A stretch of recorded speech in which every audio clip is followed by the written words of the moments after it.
What is up, guys? I'm back on this 30-foot water taxi and throwing some tape line on here. It's so hard to see because of the blue tent. Well, all this is all fibered up and ready. We're putting the tape line. We're gonna brush the edge, all the edges, and start some paint. I'm getting ready to match some gel coat right this second. So let me go ahead and run and grab the gel coat right quick. It's a really nice day today.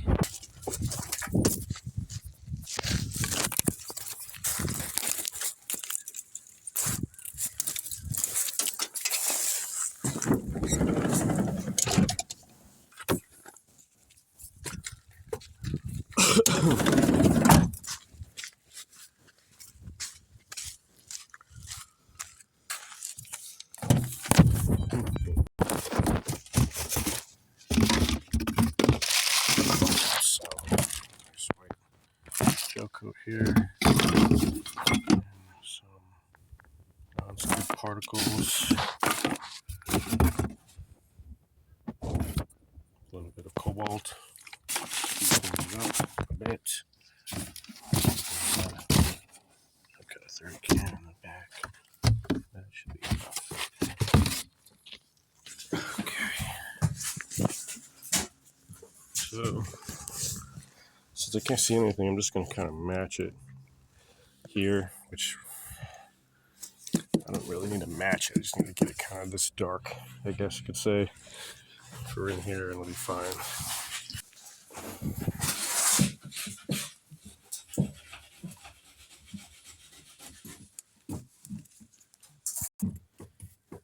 Get this nice and mixed up. I'll get some black in it. This is a little bit of cobalt,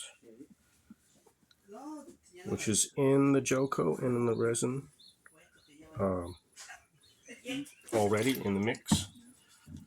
But I'm going to add a little bit in here to really kick it off so it dries.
So of course we don't have any hardener. I looked through my whole van. We got a little smidge of hardener. So I made like half a quart of paint. Show these guys how to do a little bit of grit. But this is the grit we've got going on. It's super fancy. I wouldn't try this at home, guys. But yeah, this is what we're doing. Making a mess. So, but now it's gonna be good. It'll look good. It'll be done. It'll be solid. That's the point. So I don't know. We're gonna take a lunch break. These guys are gonna go get hardener, and we're gonna continue rolling this out. And I think this will be done today. So aside from doing a little cleanup and bolting these things down, I think we're gonna be out of here. It's gonna be great. Thanks for watching and following along.